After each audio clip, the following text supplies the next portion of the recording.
Qui êtes-vous? Donc moi je suis Hélène Jefferson. Moi je travaille plutôt en restauration, je travaille pas mal aux États-Unis. Je suis revenue en France parce que je sentais qu'il y avait quelque chose qui m'appelait en France.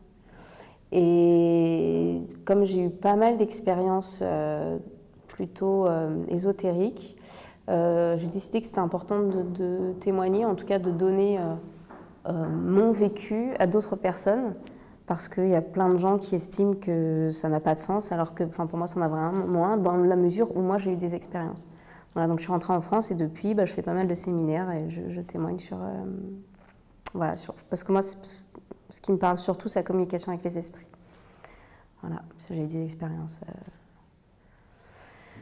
Voilà. Est-ce que vous voulez nous dire sur ces... Ce que je veux dire déjà, qu'est-ce que le spiritisme? Le spiritisme, c'est la communication avec les esprits.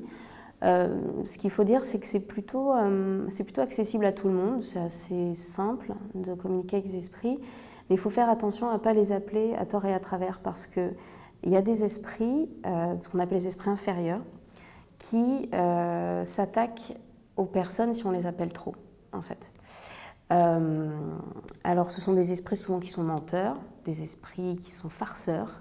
Il y a aussi les esprits qu'on appelle frappeurs. Les esprits frappeurs, c'est ceux qui restent dans les maisons et qui font claquer les volets, les fenêtres, tout ça, les portes. Donc ce sont des esprits qui restent pas mal en place, donc c'est assez dangereux.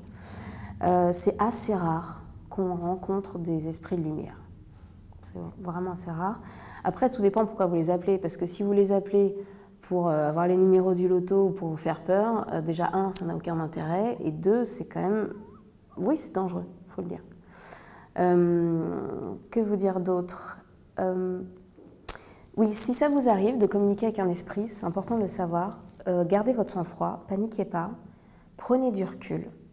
Et n'hésitez pas à dater et à noter toutes les communications que vous avez. Et surtout, ne croyez pas tout ce qu'on vous dit. Ça, c'est très important. Je vais vous donner un exemple qui m'est vraiment arrivé pour le coup. J'étais en séance chez moi avec mon mari et une amie. Et puis, il y avait pas mal d'esprits inférieurs qui communiquaient avec nous, mais ça n'avait pas grand intérêt. Et d'un seul coup, le verre vient vers moi, il commence à tourner, et il me parle en italien. Et il me dit « girasole ». Et girasole, c'est comme ça que m'appelait mon grand-père. Mais il n'y a que mon grand-père qui m'appelait comme ça. Donc,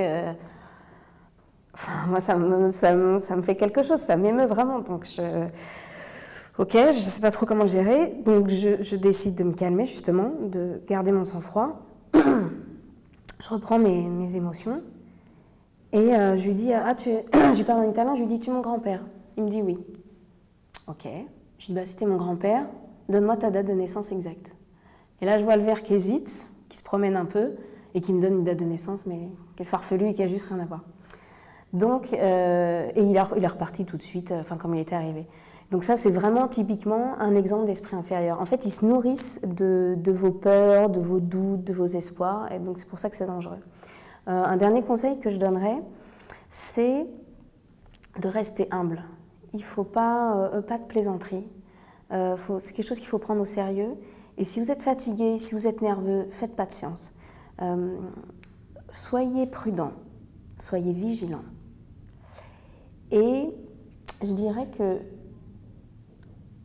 les esprits, quoi qu'ils vous disent, il ne faut pas oublier que c'est que vous, et seulement vous qui avez les clés de votre destin et de vos choix.